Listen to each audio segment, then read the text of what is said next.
So, hey there guys, how's it going?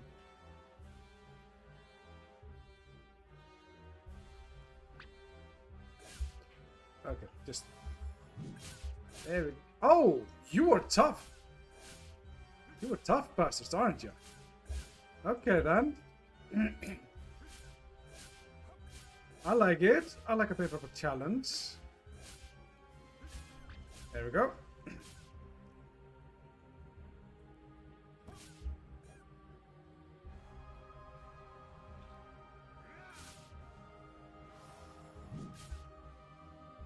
Okay.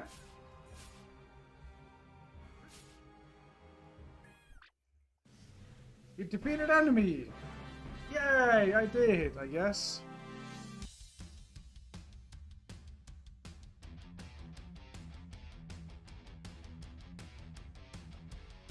Hello everybody, welcome to Sjoher Reviews with me, Sjoher, where I play full mobile games to check them out so you don't have to.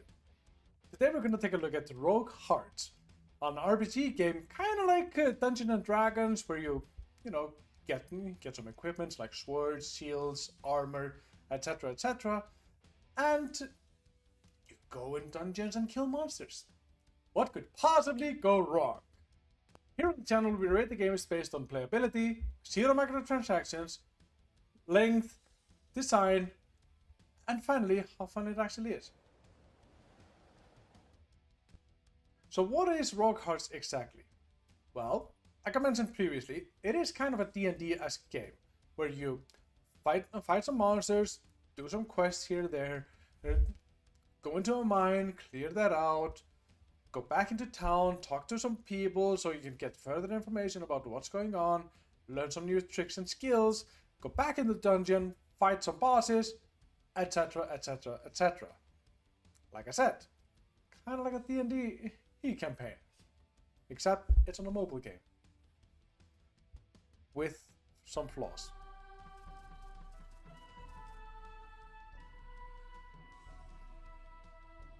Cleave can attack all near... Oh! You mean this button that I've been pressing ever since I first got control? Oh! I didn't know!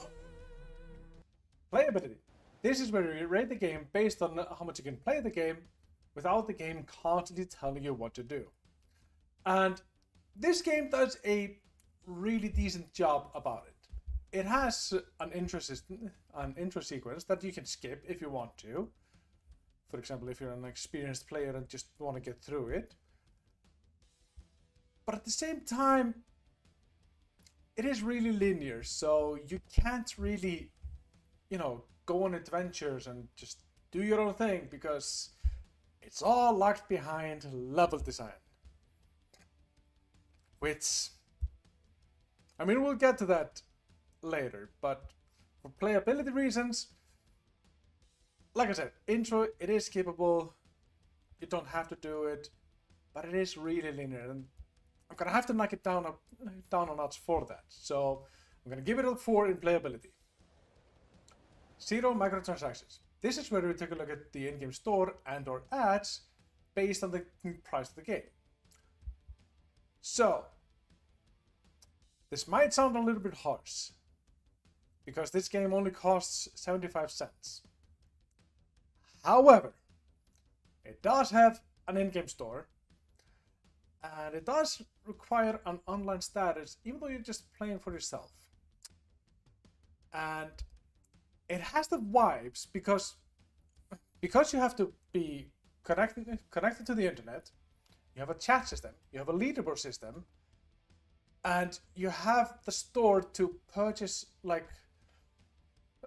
what do they call it? Crystals or something like that you can then convert into money to upgrade you or some stuff like that. It has that pay to win feeling into it. And usually I don't have a grievance with cheaper games having like a pay store and stuff like that, so you can get, for example, better like more cooler cosmetics and stuff like that. But when it's a pay-to-win system, I look at that entirely differently. Because this game has a leaderboard system, even though it doesn't affect me, but it will affect other people that are trying to get to the leaderboard. Yeah, it does feel a lot like a pay-to-win system, and I don't like that at all, no matter how much the game costs. It feels cheap. It feels just not right. So I'm gonna have to be harsh. It is not in your face though, so I'll give it a plus in that aspect, and it's not you know, based on a lot of other things. It's not that expensive, is at least not in the beginning. Maybe later on it's gonna be more expensive. But yeah, I'll give it a 2. And that's being generous because I really don't like pay-to-win games. Length. This is where we take a look at how long the game appears to be and or how much replayability you can get out of the game. And this is the sad part because this game is huge in content. Like, it has a huge map with a lot of different caves and dungeons and all of that, with a lot of different levels in them. So the content in there is massive. The only grievance I have with this is that because it's so massive and because it has this pay-to-win feeling into it, even though I've played both on recording and off recordings around 3 hours, it's starting to have the effects of, you know, monsters getting tougher, rewards getting more scarce. So it is slowly but surely kind of pushing you into the store aspect of the game to purchase extra upgrades and all of that. So I'm afraid it's only gonna get worse in that situation. So I'm gonna have to knock it down on us over there, but I might be wrong in that, so feel free to correct me if I am wrong in that aspect. But yeah, I'm gonna give it a 4 because it has a huge content, like I said. I'm just very afraid that it's gonna be the typical pay-to-win system where you just have to go into the cash up to purchase some crystals to convert into gold, so you can purchase more upgrades and all of that yada yada yada bullshit for your character. And yeah, I'm just afraid it's gonna go down that route. This is where we take a look at the design of the game, art, user interface, its music, etc, etc, etc. The background music and the sound effects in the game, they're fine. They're fine. The background music is there, but it's not in your ears like wanting to go over everything else. So it's there. You'll forget about it soon enough. So it's not that horrible. However, I wasn't sure where to put the story into this because, to be honest, I haven't gotten into that problem earlier. So I figured this is the correct place to put it.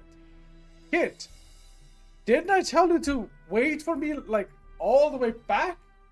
What are you doing here? Oh, well, that explains a lot.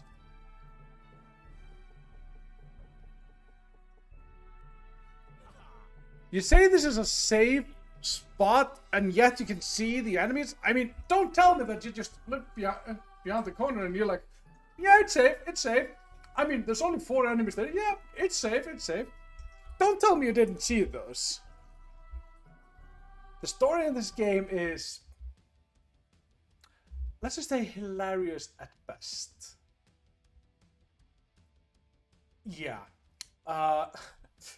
Especially because there are moments in the game where you question the logic behind the game, and like at one point the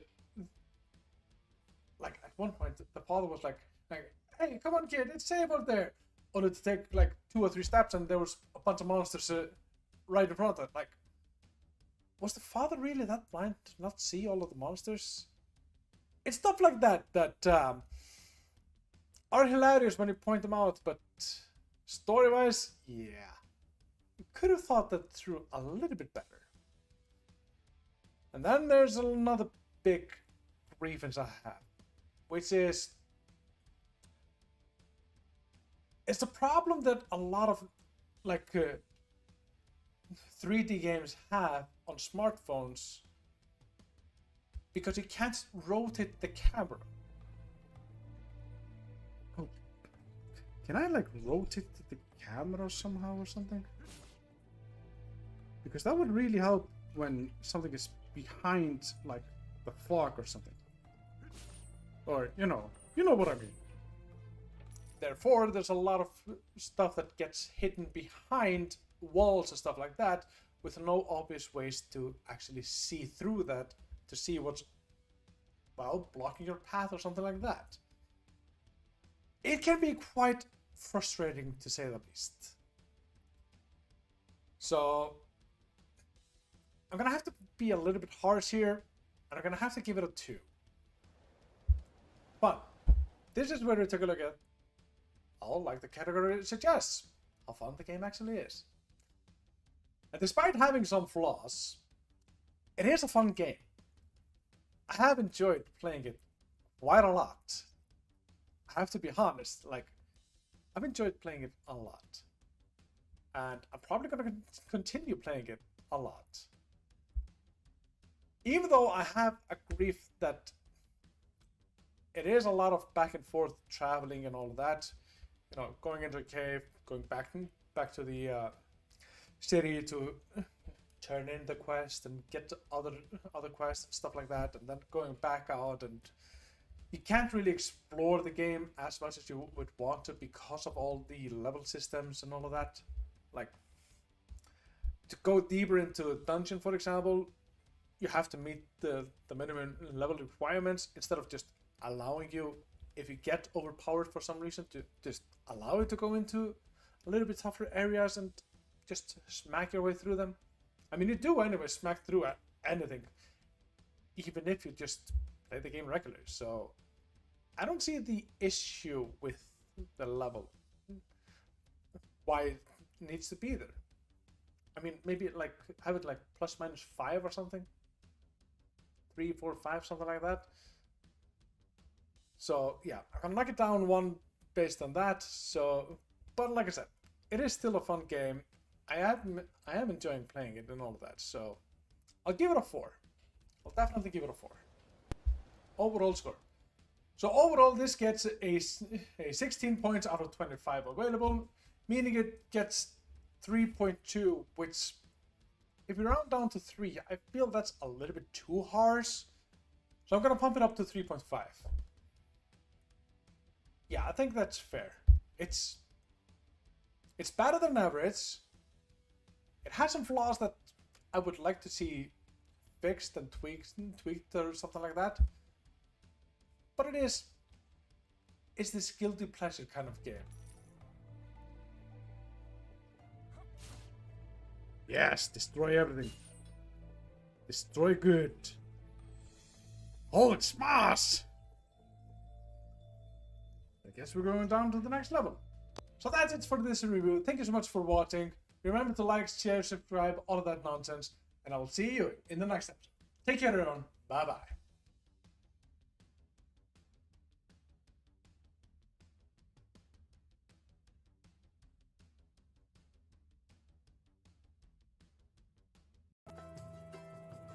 We're level 1 with 0 XP. We can make a dance.